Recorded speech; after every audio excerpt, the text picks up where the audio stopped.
예술인을 위한 공공지원사업 활용법. 두 번째 이야기는 공공의 문화예술 사업, 문화예술 프로그램들은 왜 재미가 없나 하는 얘기들을 좀 해보도록 하겠습니다. 공공의 프로그램을 더 재밌게 만들자는 의도니까 그렇게 생각하면서 같이 한번 생각해 주시면 좋겠습니다.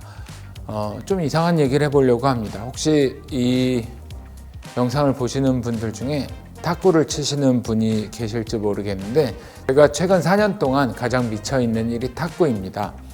근데 제가 이 탁구에 빠지게 된 과정들을 조금 정리를 해보고, 근데 제가 만약에 이 탁구를 공공기관에서 배웠다면 어떻게 됐을까를 비교하면서 공공의 문화예술 프로그램들이 가지고 있는 문제점에 대해 한번 같이 생각해 보도록 하겠습니다. 먼저 제가 탁구에 얼마나 미쳐 있는지 몇 가지 일화를 설명드리도록 하겠습니다. 제가 얼마 전에 화요일 날 평창문화도시재단에서 일이 있고 수요일 날 영월문화재단에 가야 되는 일이 있었습니다. 평창에서 일이 끝나고 나니까 한 5시쯤 됐어요. 그래서 탁구를 쳐야겠는데 평창에서 탁구장을 찾다가 잘 못 찾아서 강릉으로 넘어갔습니다. 강릉의 탁구장에 갔는데 거기 관장님이랑 탁구를 치다가 좀 죽이 맞아가지고 친해져서 11시까지 탁구를 치고, 다음날 새벽 7시에 다시 만나기로 해서 7시에 만나서 탁구를 친 다음에 영월문화재단에 일을 하러 갔습니다. 영월문화재단에서 일이 끝나고 났더니 5시쯤 됐는데 밥을 안 먹고 제가 집에 가면 제 집 주변에 제가 레슨 받는 탁구장에 가서 레슨을 받을 수 있을 거라는 계산이 서서 먹을 걸 대단히 좋아하는 제가 먹을 걸 포기하고 운전을 해서 가서 다시 탁구 레슨을 받았습니다. 제가 최근 한 2년 동안 산 옷의 70%는 탁구복일 거예요. 제가 이렇게 탁구에 빠지게 된 데는 사실 분명한 이유가 있었습니다. 제가 이 예술인복지재단에서 3년 전에 찍은 영상을 보신 분들은 좀 힌트를 얻으실 수도 있을 텐데, 제가 이 사진처럼 먹는 거 워낙 좋아하다 보니까 저 두 사이를 계속 왔다 갔다 하면서 살아갑니다. 70kg에서 110kg를 이렇게 진자처럼 시계추처럼 왕복하면서 살아가는데, 저는 이렇게 110kg로 살 때도 사실 별로 불편함이 없었어요. 근데 그렇게 110kg로 살던 어느 날 제가 자다가 잠에서 깼는데 아내가 이렇게 위에서 내려다보고 있는 거예요. 그래서 아내한테 왜 그래? 뭐 귀신처럼 보고 있어 그랬더니 아내가 하는 말이, 제가 깰 것 같지가 않아서 불안해서 잠을 못 자겠다는 거예요. 막 자다가 이렇게 무호흡 같은, 숨도 제대로 못 쉬고 땀도 나고 막 끙끙거리고, 그 얘기를 듣고 제가 운동을 해야 되겠다는 생각을 그때 이제 처음으로 강력하게 했습니다. 근데 저는 운동을 워낙 싫어하는 사람이고 해본 운동이 없다 보니까 막막했어요. 무슨 운동을 해야 되지? 그런데 갑자기 탁구가 생각났습니다. 왜냐하면 제가 초등학교 6학년 때 88 올림픽을 했어요. 그때 우리나라가 막 금메달 따고 탁구가 되게 유행이었어요. 그때는 그리고 코인 노래방도 없고 PC방도 없으니까 초등학생들이 탁구장 가서 노는 일이 굉장히 흔한 일이었습니다. 그래서 저는 운동은 정말 싫어하지만 애들이랑 놀아야 되니까 할 수 없이 탁구장에 쫓아가서 같이 탁구를 치면서 어울렸던 경험이 저한테 있었습니다. 제가 탁구에 빠지는 과정에 있었던 요 에피소드들을 좀 정리해 보면, 첫 번째는 내 목적에 따라서 내 의지로 탁구를 치기로 선택했다는 거를 들 수 있을 것 같습니다. 두 번째는 탁구를 쳐본 거, 최소한의 정보와 경험을 제가 미리 가지고 있었다는 거. 세 번째로는 시간과 형식을 선택할 수 있었다는 거. 이게 무슨 얘기냐면, 탁구장 관장님들은 이상하게 다 문 열어놓고 어디로 자꾸 사라지세요. 그러면 그냥 아무 때나 가서 치고 싶은 만큼 치는 거예요. 그리고 네 번째로는 객관적인 평가를 받을 수 있는 기회가 없었다. 이게 무슨 얘기냐면, 보통 이렇게 생활체육에 입문하게 되면 처음에 주변 사람들이 엄청 펌프질을 해요. 야, 너 천재인 것 같아. 너처럼 빨리 느는 애 처음 봤다. 당연히 이제 처음이니까 빨리 늘 거 아니에요. 그러면 야, 드디어 내가 세상을 제패할 무기를 찾은 것 같다. 내 꿈은 탁구로 전국 제패다. 이러면서 착각에 빠져서 2년쯤 열심히 연습을 할 때 지역 대회 같은 데 나가요. 그래서 박살이 나죠. 그리고 박살이 난 다음에 난 테니스가 맞는 걸까? 뭐 이러고 보통 다른 운동을 이렇게 전전하게 되는데, 제가 탁구를 치기 시작할 때는 코로나 시즌이 겹쳐 있었어요. 그래서 이렇게 좀 큰 규모로 모르는 사람들이랑 탁구를 칠 대회, 객관적으로 평가할 수 있는 기회가 없었기 때문에 저는 계속 탁구에 빠져서 난 천재인 것 같아. 전국을 제패해야지. 막 이러면서 탁구를 계속 칠 수가 있었습니다. 5번째로는 이게 영상에 남으면 안 되는데, 그 아내가 43,000원인 줄 아는 제 탁구 라켓이 사실은 43만 5천 원 정도 됩니다. 그 올림픽 금메달리스트 같은 실력을 갖출 수 없기에 라켓이라도 똑같은 걸 쓰겠다는 마음으로 그래서 이미 이 비용이 투자가 커졌어요. 돌아갈 수가 없어요. 마지막으로는 이게 어쩌면 뭐 제일 중요한 걸 수도 있는데, 즐거움과 보람이 선순환하기 시작했어요. 이게 무슨 얘기냐면, 처음에는 살 빼려고 탁구를 치기 시작했단 말이에요. 근데 어느 순간부터는 분명히 재밌어서 탁구를 계속 쳐요. 근데 뭐 살도 빠지고 제가 재밌어서 하는데 보람이 생기는 선순환이 생긴 거죠. 이게 제가 4년 동안 탁구에 빠져온 과정에 대한 짧은 정리라고 생각합니다. 그럼 이제 제가 탁구를 공공기관에서 배웠다고 생각을 해봅시다. 일단 공공에서 뭔가를 배우기 시작할 때는 정반대죠. 남의 목적에 따라서 남의 의지로 선택하게 되는 경우가 더 많습니다. 중앙에서 어떤 정책이 생기고 지원 사업이 만들어지고 그 사업을 수행하는 예술단체나 예술가가 생겨서 그 사람들이 모집을 할 때 우리가 거기에 참여를 하게 됩니다. 조금 더 구체적으로 예를 들어서 설명을 해보겠습니다. 아마 많은 분들이 문화도시라는 사업을 들어보셨을 거예요. 최근 4년 동안 우리 동네에서 가장 핫한 사업이었으니까. 근데 만약에 문화도시 대신에 문체부에서 생활체육도시라는 사업을 했다고 쳐봅시다. 그래서 생활체육도시라는 사업을 이제 지자체들을 대상으로 홍보를 합니다. 그러면 이제 지자체들이 그 생활체육도시의 예산을 잡기 위해서 막 컨셉을 고민하기 시작할 거예요. 전라도 광주에서 이제 사람들이 모여서 야, 우리는 어떤 생활체육도시 컨셉을 잡아야 이 국가 예산을 받을 수 있지 않을까 하다가 탁구를 컨셉으로 하기로 정했다고 쳐봅시다. 여기까지는 좋아요. 야, 탁구 생활체육도시로 가자 우리. 이때쯤 꼭 문제가 생기기 시작합니다. 어떤 상황이냐면 뭐 아마 이런 걸 거예요. 팀장님 큰일 났습니다.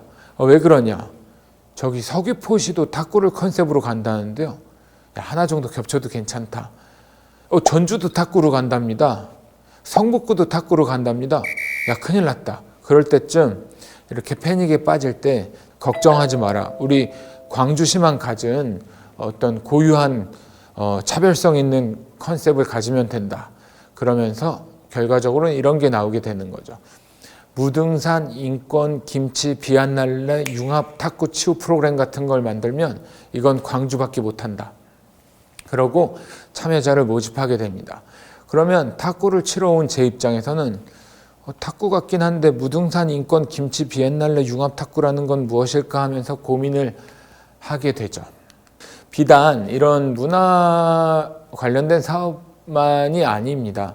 요즘에 한번 지역의 어떤 문화센터나 생활문화센터나 문화원이나 이런 곳에 가서 커리큘럼들을 쭉 한번 살펴보세요. 수채화, 유화, 대생 이런 프로그램들은 점점 사라지고 있습니다. 그 자리를 어떤 프로그램들이 대신하고 있느냐? 재활용품을 활용한 업사이클링 마크라메 만들기 교실, 아니면 3D 프린터를 활용한 창의성이 증진되는 어린이 만들기 교실 이런 식으로 점점 뭔가 새로운 것이 더해진 점점 새로운 프로그램들이 그런 기본적인 프로그램들을 대신하고 있습니다. 이런 프로그램들은 사람들이 신기하니까 한 번씩은 경험을 하게 되지만 아까 제가 탁구에 빠질 수 있었던 것도 제가 어릴 적에 탁구를 경험해 봤던 제 속에 있는 경험이 있었기 때문에 가능했던 거라고 저는 생각하거든요. 이런 업사이클링 마크라메나 3D 프린터 이런 건 다들 해본 적이 없잖아요. 그러니까 관심이 있었던 사람이 오는 게 아니라 그냥 새로우니까 온 사람들이 오고 그 사람들은 또 새로운 게 생기면 다시 떠나간다는 거죠. 깊이를 쌓기 어렵다고 생각합니다. 그리고 더 나가서 생각해 보면 왜 다른 걸 해야 됩니까? 탁구는 광주에서 쳐도 재밌고 제주도에서 서귀포에서 쳐도 재밌어요. 대부분의 문화예술 프로그램들은 여기서 해도 좋은 건 저기서 해도 좋은 건데 뭔가 이렇게 선정되려고 새로운 걸 만들다 보니까 문제가 생기는 건 아닐까. 그래서 이렇게 두 가지 이유, 남의 목적에 따라 남의 의지로 선택하게 된다.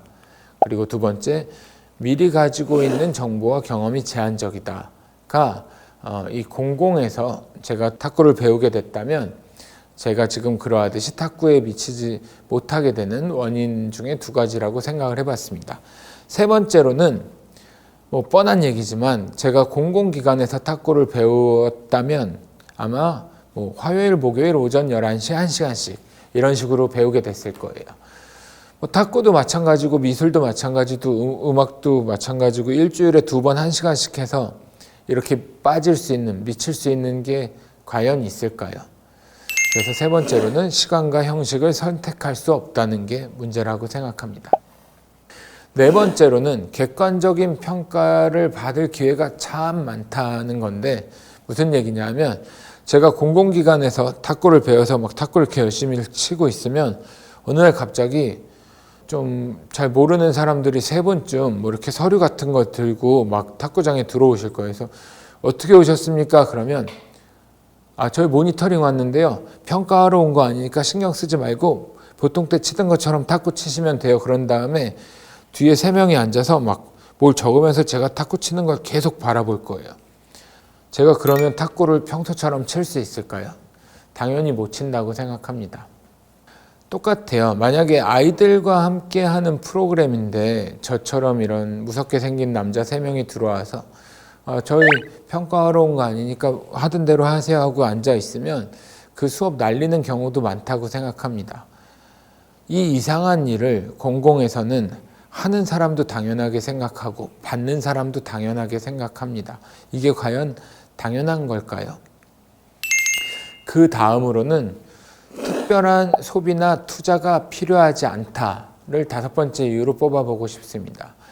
우리가 주변에서 만나는 문화예술 프로그램들은 대부분 무료입니다. 공공에서 진행하는 건 더할 나위 없이 그렇고요. 이게 무료로 프로그램이 제공된다는 게 뭐 작게는 노쇼 같은 걸 만드는 문제도 있습니다만 더 근본적으로는 돈을 들여서 소비하거나 투자할 필요가 없는 거라는 인식을 만들고 있지 않나 생각합니다. 그래서 지원 사업 안에서 우리가 뭔가를 기획하더라도 저는 이 얘기를 듣는 예술가분들이 꼭 유료 부분을 유료로 참여하게 하는 부분들을 만드셨으면 좋겠어요. 물론 그 사업 담당자분이 조금 싫어할 수는 있습니다. 정산이 복잡해지거든요. 하지만 방법이 없는 건 아니니까 안 그러면 우리 다 굶어 죽습니다. 꼭 사람들이 좋은 문화예술 프로그램에 비용을 지불하는 습관을 같이 만들어 갔으면 좋겠습니다. 마지막으로는 의미가 보람을 강요하고 보람이 재미를 대신한다. 아까는 제가 탁구를 일상에서 빠지게 됐을 때는 재미와 보람이 선순환했잖아요. 여기선 정반대입니다. 무슨 얘기냐면 생활체육도시라는 사업이 생겨서 광주가 만약에 탁구 도시에 선정됐고 그래서 그 탁구 사업을 만든 담당자가 시민한테 가서 사업 설명회를 한다고 쳐봅시다. 그러면 필요한 얘기는 사실 이게 다예요.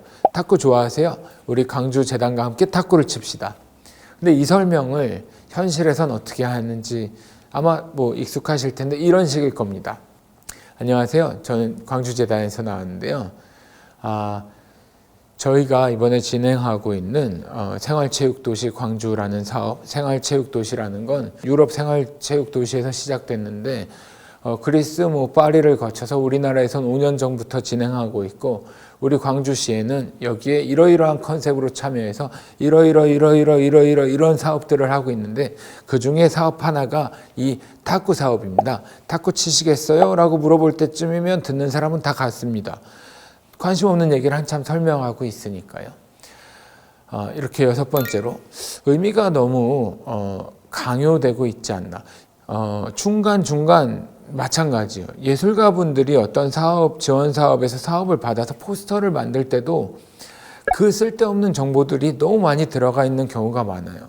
시민분들이 그 사업이 뭐 인생 이모작으로 하는 건지 문화도시로 하는 건지 알 필요가 과연 있을까요? 그래서 이 과잉된 의미들을 조금 덜어내 봤으면 좋겠다라는 얘기를 드리고 싶습니다.